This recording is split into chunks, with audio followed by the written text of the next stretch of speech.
Dou-vos as boas-vindas ao novo. Temos connosco António Mendonça, bastonário da Ordem dos Economistas e presidente do Conselho Nacional das Ordens Profissionais. António Mendonça é o convidado do Discurso Direto desta semana, quando se realizou o Congresso Nacional dos Economistas e na véspera de ser votada e debatida a proposta do Orçamento de Estado para o próximo ano. António Mendonça, bem-vindo. Obrigado por ter aceitado o nosso convite. Promoveu o Congresso Nacional dos Economistas, que decorreu esta semana, que teve como mote o papel dos economistas e dos gestores na sociedade.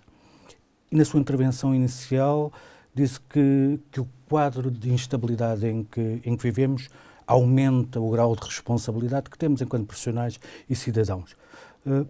Porquê e como é que se concretiza esta responsabilidade? Bom, em primeiro lugar, quero agradecer o convite que me foi dirigido. É com muito gosto que aqui estou.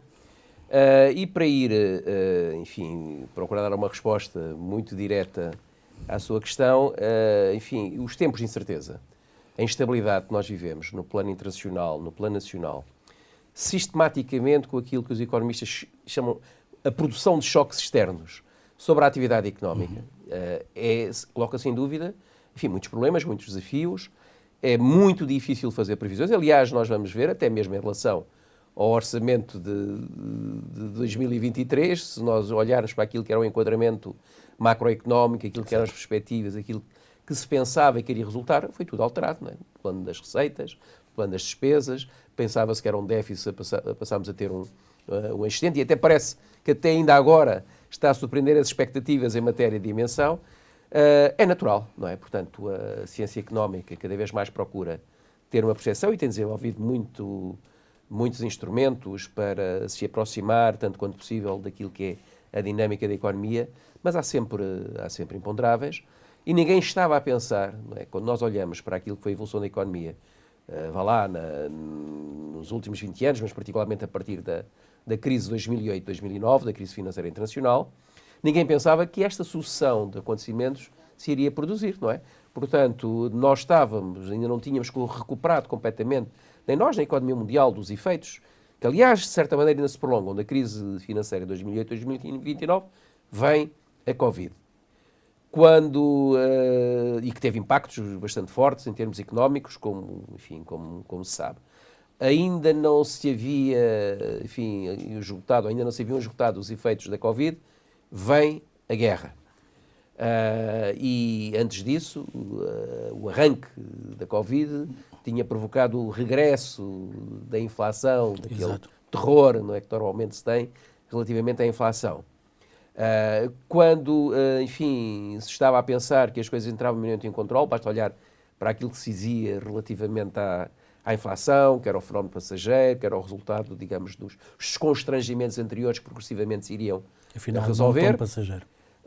Vem a guerra. Novamente um choque petrolífero de grandes dimensões, que acelerou todas as tendências anteriores e colocou novos problemas.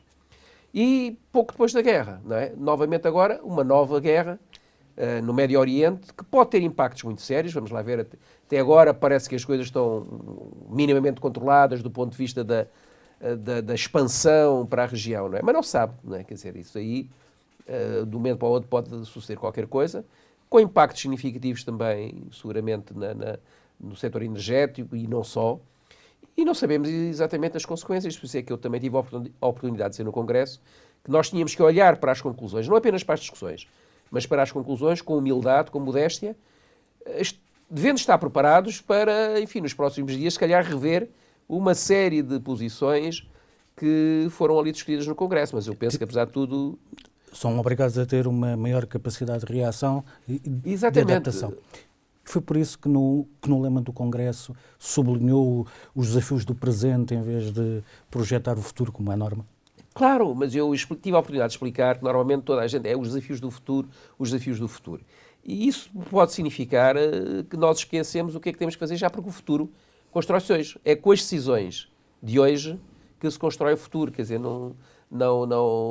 mesmo até para construir uma coisa material, uma ponte, começa-se a construir, a lançar a primeira pedra. E a economia funciona também assim, não é? E, portanto, há sempre aquela ideia de pensar no futuro, nas novas gerações, etc. Mas isso é hoje que nós temos que enfrentar. Os problemas colocam-se hoje. E é hoje que nós temos que encontrar as melhores soluções para o futuro. E por isso é que foi sublinhado a questão dos desafios do presente e, sobretudo, o papel dos economistas, não é? Isso que disse agora sobre a necessidade de decisão é um recado para os decisores. Temos tendência a protelar as decisões? Temos tido. Eu acho que hoje em dia, isto é de uma maneira geral, quem tem a responsabilidade política há um certo medo. Os riscos são imensos e há um certo medo de errar.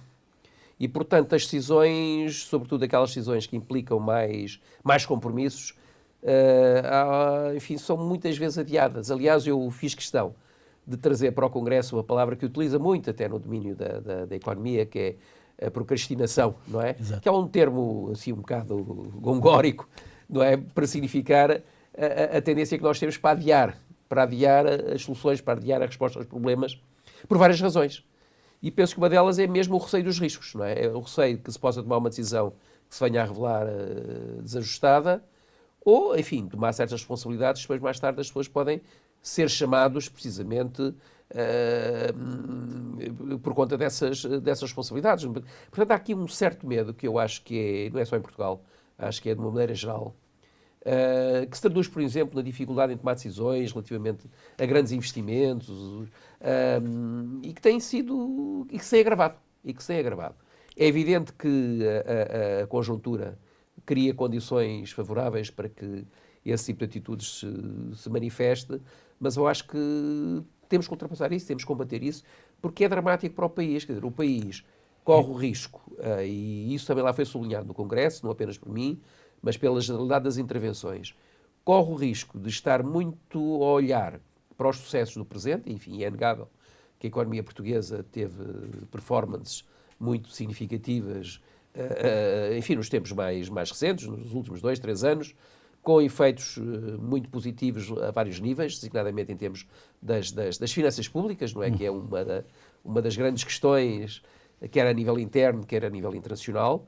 Mas atenção, também o turismo é um setor muito volátil, depende muito da conjuntura internacional e tudo aquilo que se está a passar pode ter também consequências importantes em termos do turismo e, portanto, isso nós temos que olhar para aquilo que são os nossos constrangimentos estruturais, não é? Que continuam a manifestar-se. Portugal confronta-se já há 2, 3 décadas com taxas de crescimento bastante baixas, e é preciso inverter isso, porque, no fundo, nós tivemos aqui uma resposta, não é? O rácio da dívida reduziu-se porquê? Porque reduziu-se, digamos, o denominador aumentou, que foi o PIB, e, portanto, naturalmente caiu em termos absolutos, foi uma grande contribuição, para além de outra questão, que normalmente as pessoas olham sempre com um receio muito grande, que a própria inflação acabou por produzir efeitos positivos do ponto de vista das receitas, não é? Particularmente no domínio das receitas fiscais, que foi muito importante também para ajudar a isso. E eu penso que é muito importante, vamos lá ver, quando eu digo que é preciso ter atenção à volatilidade, que estas coisas são passageiras, etc., não significa menosprezar a importância que tem o reequilíbrio das finanças públicas. Quer do ponto de vista interno, isso é muito importante porque, enfim, liberta recursos, permite ganhar folgas para fazer face, cá está, também a problemas do presente, mas do ponto de vista internacional é importante para nós ganharmos credibilidade. E eu julgo que houve muita preocupação, e há muita preocupação do Governo, de facto, internacionalmente, aparecer como um país que cumpre e que está à frente, não é? Sempre comparando, nós agora a nossa dívida está muito melhor do que estava há uns anos, compara melhor com a Itália, etc. Enfim, eu tenho algumas dúvidas que isso seja a melhor maneira de o fazer, mas sem dúvida que é um valor acrescentado, é um ganho para o país e que pode aumentar a sua margem de intervenção no plano internacional, não é? Mas olhando para a economia e para os estrangulamentos de que falamos a miúdo, teve como orador o Vítor Constâncio, que quando olhou para a frente, olhou para uma inflação estabilizada em valores próximos daquilo que são as metas dos bancos centrais, um pouco acima, mas também crescimentos anémicos no mundo ocidental, incluindo Portugal, que era o que nós tínhamos antes destes solavancos provocados pelos choques externos. Estamos condenados a esses... no caso de Portugal, que parte de uma posição relativa muito baixa. Quando olhamos para a Europa, estamos condenados a esses crescimentos anémicos, é uma fatalidade? Bom, eu acho que, enfim, nós não estamos condenados a nada, não é? Porque nós temos a nossa capacidade também de intervenção, de olhar o que é que está a acontecer, quais são as causas e procurar contrariá-las, não é? Naquilo que são os efeitos negativos que resultam. Enfim, nós neste momento, e quando olhamos agora do ponto de vista muito macroeconómico global, a dinâmica de crescimento da economia mundial mudou um bocado, não é? Portanto, deslocou-se para os países emergentes, em desenvolvimento, particularmente para a zona do Pacífico, a China, sim, as economias asiáticas. É aí, não obstante agora até também estar a verificar-se alguma dificuldade em manter o crescimento, particularmente no respeito à China, mas, enfim, seguramente que isso seria um debate muito aprofundado para determinadas razões. É evidente que nas economias ocidentais, quem representava o maior peso económico internacional, enfim, nos anos 60, 70, enfim, as coisas começaram a mudar significativamente a partir do final dos anos 80, 90, foi por aí que começou a haver uma inflexão nisso. Vamos lá ver. É natural que, se nós queremos convergência a nível internacional, que esses países tenham que crescer mais. Perfeito. Agora, o problema não é eles crescerem mais, o problema é que nós estamos estagnados e, sobretudo, estamos, do ponto de vista económico, em muitos aspectos de regressão. E, curiosamente, a Europa, desse ponto de vista, está a ter performances menos significativas, por exemplo, até os próprios Estados Unidos, que durante um período de tempo estiveram abaixo. E, portanto, nós temos que olhar com isso com atenção. E a intervenção do Vítor Constâncio foi uma intervenção, do meu ponto de vista, notável. Eu sou daqueles que tenho grande admiração pelo Vítor Constâncio. Acho que ele teve um papel enorme a nível europeu, na sua qualidade de vice-presidente do Banco Central Europeu. Penso mesmo que é um dos construtores do conceito de política monetária não convencional, que significou, cá está, de certa maneira, uma ruptura com aquilo que eram as referências fundamentais do Banco Central Europeu. Aliás, eu chamei a atenção também várias vezes no Congresso para aquela célebre expressão de um grande economista, enfim, do John Maynard Keynes, que no prefácio à primeira edição do seu livro fundamental, que é hoje a grande referência para a macroeconomia, a teoria geral, sim, que ele diz: o difícil não é aderir às novas ideias e à moda, todos nós conseguimos fazer isso. O difícil é nós libertarmos das antigas, quer dizer, das amarras que nós temos em termos de formação, enfim, dos outros colegas com os quais nós não nos queremos, enfim, afastar muito. Mas o Banco Central Europeu teve essa capacidade de se afastar daquilo que era a ortodoxia da intervenção, sim, do Banco Central, particularmente a partir dos anos 80, enfim, os anos 90, e isso foi importante para salvar o próprio euro, salvar a economia europeia. É preciso ter atenção. E, portanto, todas as reflexões que o Vítor Constâncio faz, do meu ponto de vista, são o resultado da sua experiência, a nível prático e a nível teórico, de reflexão teórica, e penso que são extremamente interessantes. E ele chamou a atenção, precisamente para isso, para esses riscos, de entrarmos num período, enfim, de crescimento muito baixo com a inflação, embora a tendência seja para a inflação diminuir, até porque se pode produzir o acentuar da recessão, e ele disse isso perfeitamente, podemos estar em vésperas novamente de uma estagflação. Mas, por outro lado, ele chamou a atenção para uma coisa que eu acho muito curiosa, até tendo em conta aquilo que foi a revisão do quadro de referência das políticas monetárias, quer no FED americano antes e agora mais recentemente no Banco Central Europeu, que é para pensar em termos de porquê a taxa de 2% de referência, sim, da inflação.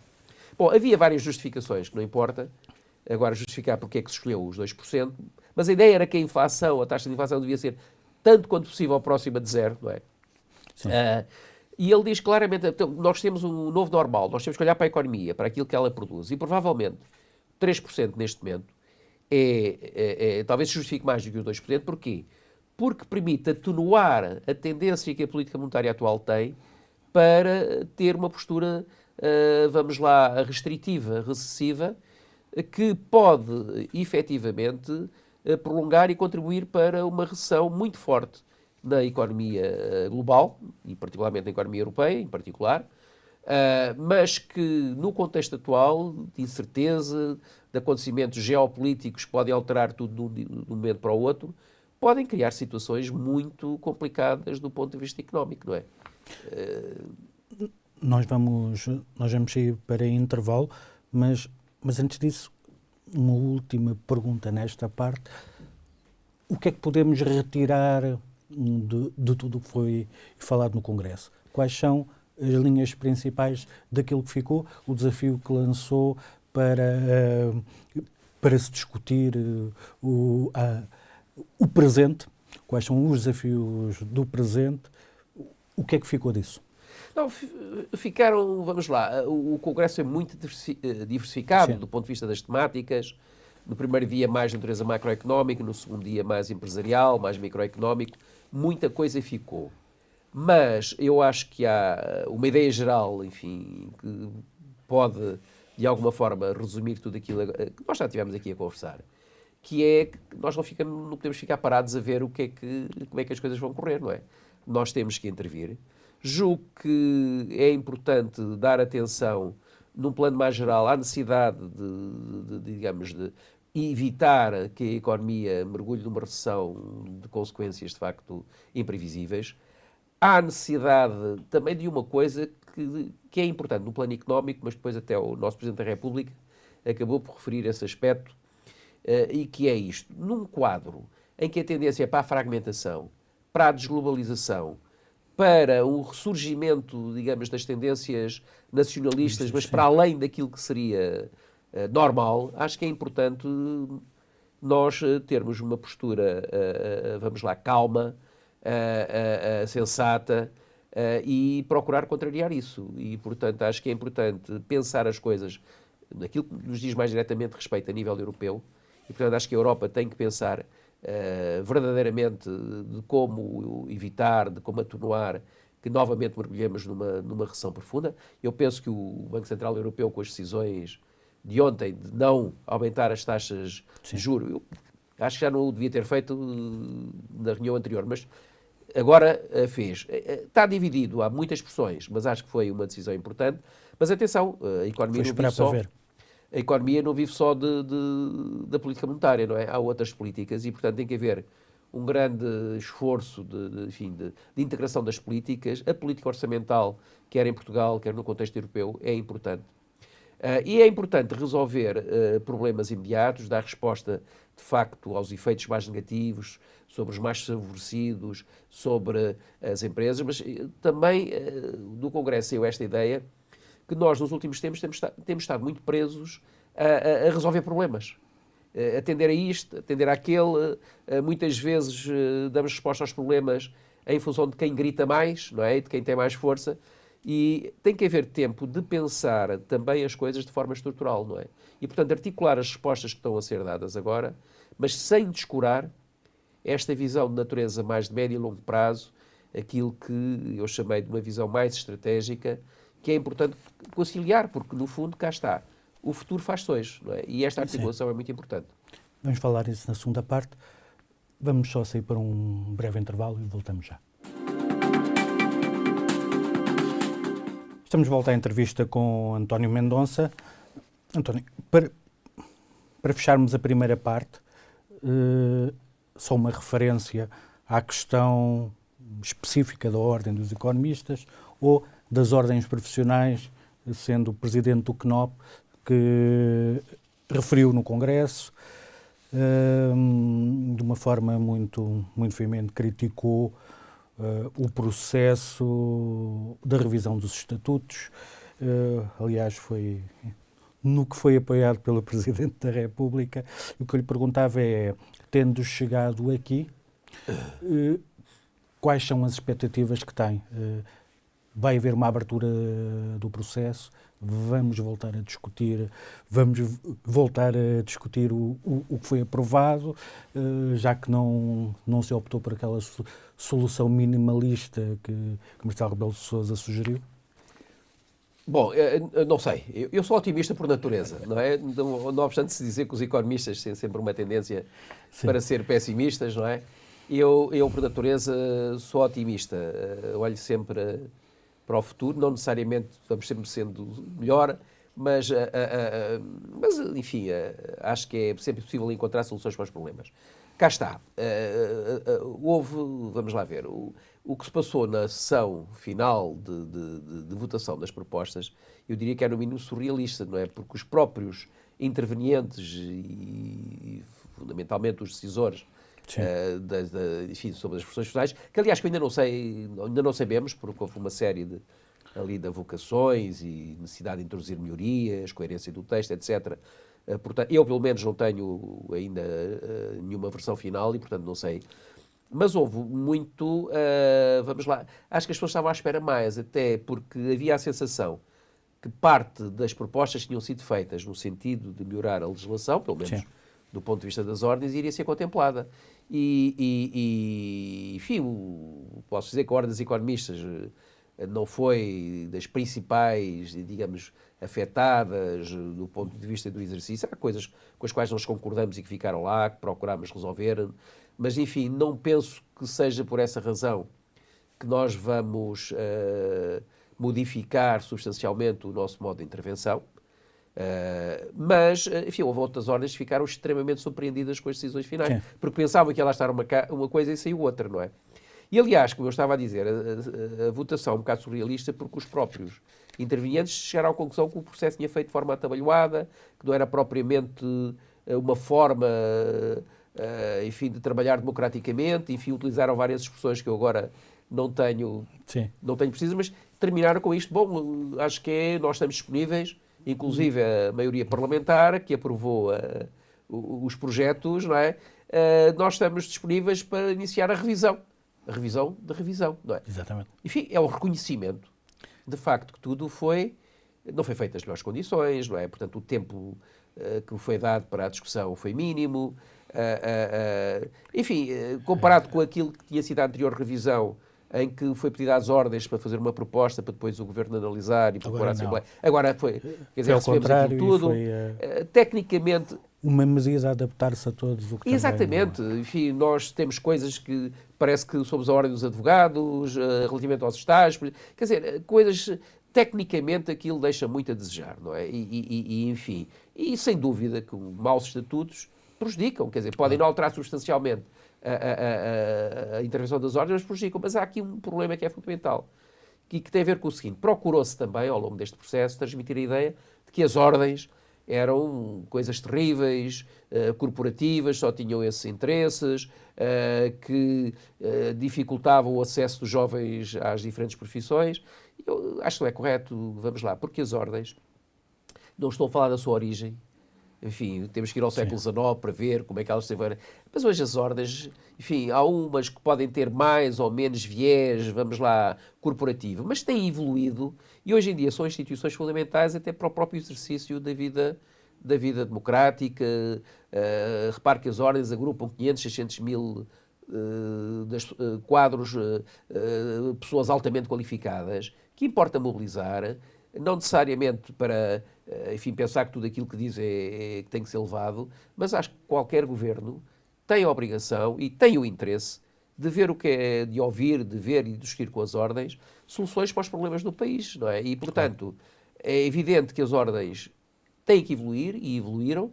A realidade exige de nós outras coisas, mas atenção, a atribuição fundamental das ordens profissionais é a defesa do interesse público, é a salvaguarda da qualidade do serviço que é prestado aos utilizadores finais. E, portanto, isso só depois é que vem a defesa dos interesses dos seus membros. Portanto, ou seja, o agrupamento, digamos, a autorregulação das profissões, a introdução de rigor, de exigência e de ética é fundamental para a defesa do interesse público. E, portanto, este é que é o papel fundamental das ordens. E, portanto, é aí que deve ser posta a tónica quando se faz, digamos, a discussão com os responsáveis políticos. Estamos na véspera da discussão e da votação na generalidade da proposta do Orçamento de Estado para o próximo ano, que foi muito comentada até anteriormente por causa das questões fiscais. Como é que avalia esta proposta depois do que foi apresentado e depois do que o Ministro disse no Congresso? Vamos lá ver, aquilo que eu penso da proposta, de certa maneira, já disse. Em primeiro lugar, eu penso que o orçamento, a proposta de orçamento, tal como está informada, é uma proposta de continuidade relativamente ao orçamento anterior. Portanto, há aqui uma continuidade de posições, de princípios, e que tem a ver com o facto do orçamento anterior ter resultado bem, não é? Portanto, o resultado final é um resultado positivo. E, portanto, há aqui também a preocupação de continuar com a mesma política, e essa é a primeira questão que eu dizia. Depois, por outro lado, julgo que é aqui um orçamento que privilegia a precaução. Ou seja, é aquilo que nós temos estado aqui a falar. Há incerteza, os riscos são imensos, provavelmente todo o quadro que está lá macroeconómico e de riscos pode vir a ser alterado. Aliás, o próprio Ministro chamou a atenção para isso na intervenção, não é? Tendo em conta agora os novos acontecimentos, não sabemos exatamente como isto vai dar, e portanto é natural que haja aqui uma questão de precaução sobre todas as coisas. Depois há outra preocupação de atender às situações, enfim, consideradas mais vulneráveis, não é? Enfim, do ponto de vista das pessoas, do ponto de vista das empresas, há isso. E depois, enfim, há um instrumento orçamental, é sempre um instrumento de política, vamos lá, de aplicação de curto prazo, tem um horizonte temporal de um ano, e, portanto, não pode ser considerado um instrumento de política estrutural, não é? Portanto, tem que estar articulado com outros documentos, com outras visões. A política estrutural deviam ser Exatamente. as grandes opções, que nós temos aquela particularidade. Sim, temos também as grandes opções, embora eu tenha sempre uma grande dificuldade em perceber exatamente quais são e como elas se concretizam. E, portanto, julgo que faltará, do meu ponto de vista, ao orçamento, digamos, esse enquadramento, essa percepção de que aquilo que está a ser feito hoje é para projetar, enfim, em termos do futuro, não é? Portanto, a sensação que dá é que é um instrumento muito preocupado com o curto prazo e com aquilo que está a acontecer. Agora, tem medidas interessantes, vamos lá ver, a questão dos jovens, aquela preocupação com a redução do IRS na entrada profissional dos primeiros anos da sua vida profissional ativa, penso que são medidas importantes. Tem um conjunto de medidas que eu penso que são importantes, a preocupação com o investimento, etc. Vamos ver como é que isto tudo se concretiza, não é? Porque muitas vezes são as intenções e o que lá está e depois é efetivamente a capacidade de concretização. Sim. Mas eu diria que todos nós sempre somos críticos, eu sou muito sobre os orçamentos, todos nós achamos que devemos ter, que o orçamento devia ser diferente. Tem aspectos que eu tenho, enfim, bastantes dúvidas, designadamente... Na questão da carga fiscal, que foi um tema profusamente abordado antes do orçamento e politicamente tornou-se um tema dominante, nós assistimos a uma redução do IRS, mas também ao aumento dos impostos indiretos de tal forma que a receita fiscal acaba por subir acima do ritmo de expansão da economia. O que eu perguntava, duas perguntas, é se a questão da inflação, que já tínhamos falado, se o efeito da inflação nas receitas fiscais acaba por ser realmente minimizado com esta solução fiscal, por um lado. Por outro lado, olhando para a frente, a carga fiscal em Portugal arrisca-se a bater novos recordes. Pagamos demasiados impostos em Portugal? Vamos lá. Normalmente, o debate relativamente à carga fiscal, na minha opinião, está um pouco enviesado, não é? Porque eu vejo poucas pessoas a referir que os impostos existem para organizar e para dar resposta coletivas numa sociedade. Portanto, nós vivemos numa sociedade, nós precisamos de escolas, precisamos de saúde, precisamos, enfim, de infraestruturas, precisamos de investimento público para coisas que, de facto, o investimento privado não vai lá, não tem interesse, não quer chegar. E, portanto, no fundo, o que nós devemos fazer é em que medida é que os serviços que são prestados estão de acordo com a carga fiscal que nós temos. E essa é a pergunta seguinte. Mas quero dizer, nós devemos fazer assim, porque não podemos dizer se a carga fiscal é alta ou baixa e abstrato. Porque, vamos lá, se nós compararmos com os países mais desenvolvidos, não é? E nórdicos, quer dizer, Não sei, em termos de carga fiscal, porque também a própria construção do conceito muitas vezes tem aqui algumas nuances, não é? Portanto, ou seja, eu, como macroeconomista e como, economista que acha que as sociedades complexas necessitam também de intervenções complexas que só podem ser feitas pelo Estado para dar coerência a tudo, portanto, eu quero pôr o debate nesses termos. Aliás, é muito... E que avaliação é que faz? É isso que eu ia falar agora. Repare que toda a gente, não é? Quando há um orçamento ou quando se fala dos impostos, toda a gente faz isto. Queixa-se dos impostos, são elevados, mas depois quer mais apoios. Em qualquer situação de crise isso acontece. Ora bem, como é que se consegue fazer? Então, mais apoios. E depois esquecem-se também que os próprios impostos podem ter, vamos lá ver, têm efeitos macroeconómicos, não é? E, portanto, toda a política de impostos também tem efeitos sobre os próprios impostos e sobre a dinâmica económica. Portanto, há aqui uma complexidade que importa ter presente. Não estou a dizer nada que não seja conhecido de toda a gente. Simplesmente, muitas vezes, a discussão sobre esta matéria é uma discussão parcelar, cada setor apresenta os seus interesses específicos e falta, de facto, uma discussão de natureza integrada. E ele, indo responder diretamente à questão que ele colocou, eu julgo que há aqui um déficit de benefícios relativamente aos impostos que são pagos. E que tem a ver com várias razões, digamos, ineficiência, e cá está, e a necessidade de dar atenção a problemas de natureza estrutural. Por exemplo, aquilo que está a passar na saúde neste momento é incrível, não é? E eu sou daqueles até que tenho a melhor opinião sobre o Serviço Nacional de Saúde, não é? Porque, do ponto de vista até familiar, nunca tive, felizmente, nenhum problema, sempre fui atendido. Portanto, não tenho razões, enfim, de queixa fundamental, felizmente. Conheço muitas outras pessoas que têm muitas queixas, inclusive agora amigos meus, mas é incontestável que, de facto, o Serviço Nacional de Saúde precisa de uma resposta. E quando eu digo o Serviço Nacional de Saúde, também a educação precisa de uma resposta, não é? Portanto, há que repensar as coisas também de natureza estratégica. Eu não vou entrar em grandes elementos sobre isso, porque, enfim, iríamos desviar aqui as atenções. Mas eu penso que este orçamento também, já agora voltando à questão do orçamento, tem que procurar dar resposta digamos, a situações que neste momento correm o risco de cair em extremos, não é? Portanto, particularmente no caso da saúde, não é? Mas é mais a parte de remendo da Mas eu acho que os remendos são necessários. Os remendos são necessários. Mas falta aquilo que costuma insistir, mas falta que pensar, que é o planeamento. eu tenho sérias dúvidas com todos os problemas, não sei o quê. A grande medida estrutural foi criar um diretor do Serviço Nacional de Saúde. Não é? Quer dizer, é importante, mas vamos lá ver. Mas é secundário, porque existe um Ministério, existem responsáveis, secretários de Estado, etc. Quer dizer, dá uma certa sensação que agora resolve os problemas todos. E não resolve.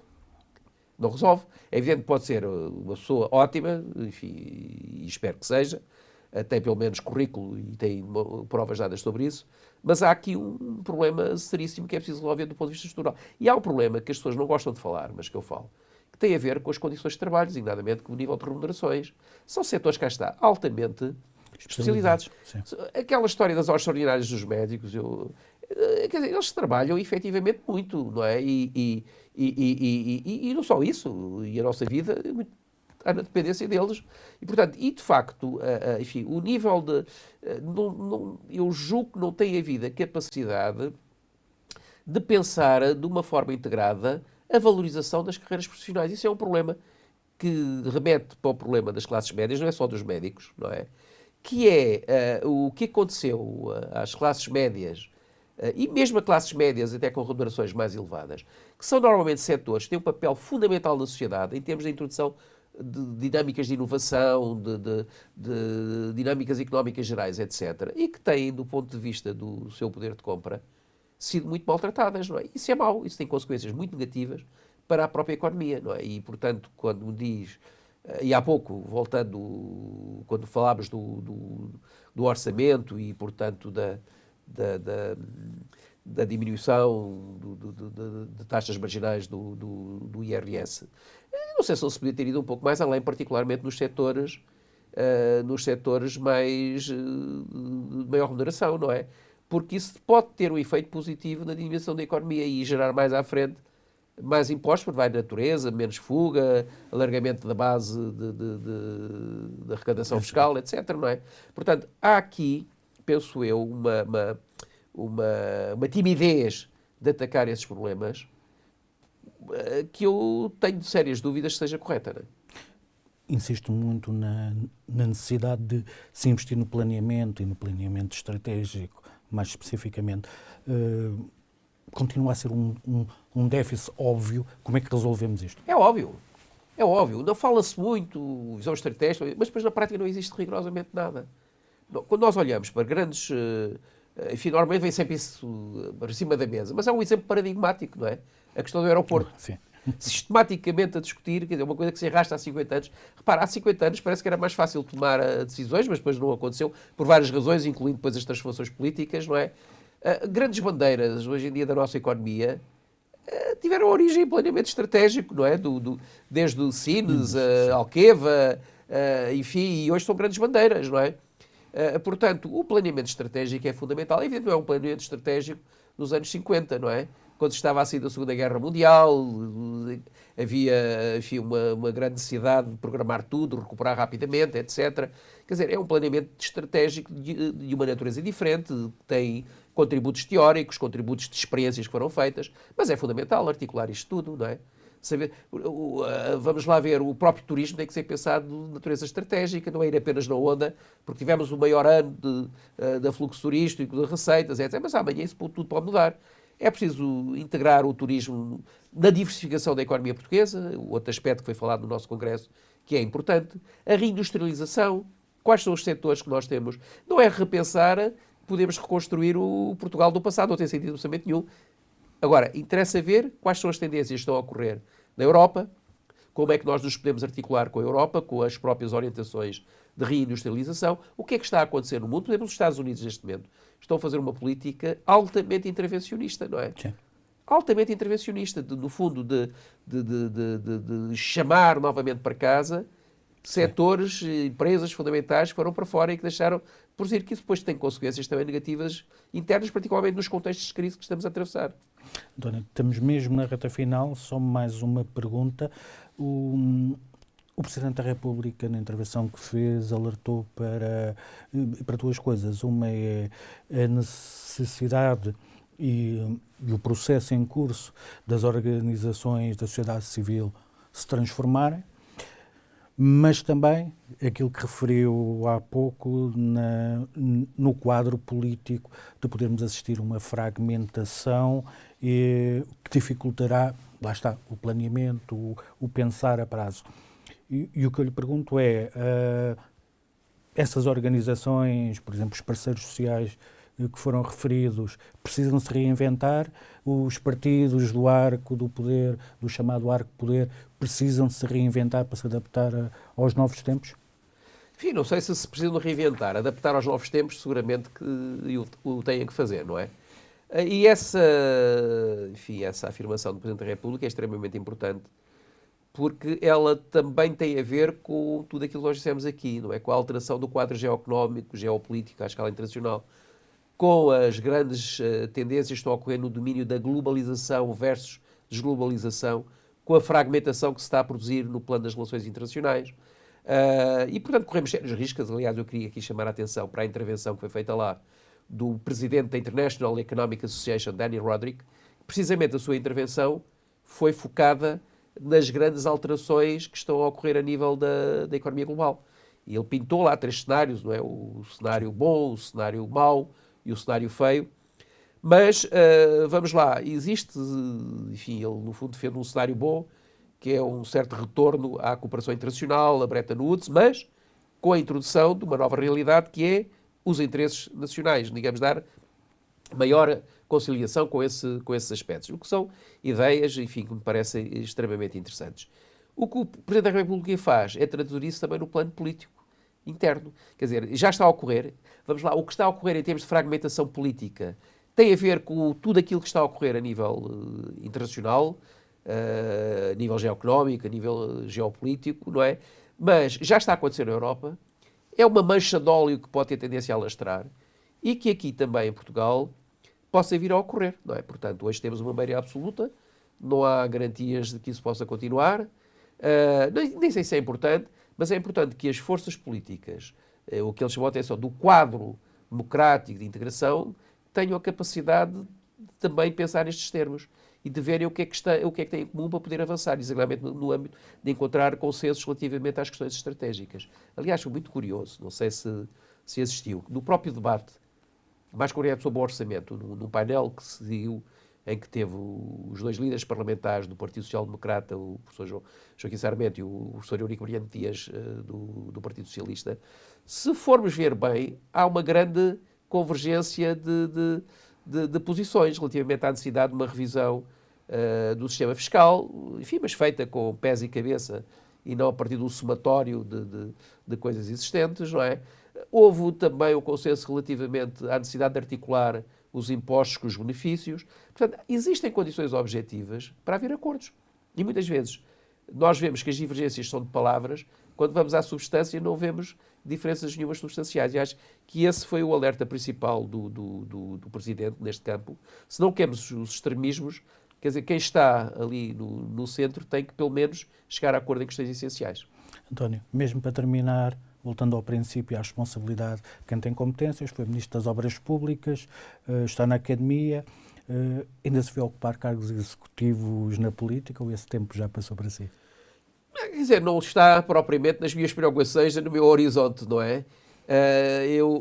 Vamos lá, este momento a minha preocupação fundamental é com a Ordem dos Economistas, acho que já é uma preocupação fundamental. Acho que é uma grande honra, é um grande desafio, estou a gostar imenso. Enfim, concilio isso com a minha vida académica e estou bem. Portanto, são questões que não estão no meu pensamento, não estou preocupado com isso. O futuro, vamos lá ver, é algo que vem ter connosco também, não é? Exatamente. E, portanto, não é uma questão relevante para mim. Dr. Mendonça, muito obrigado.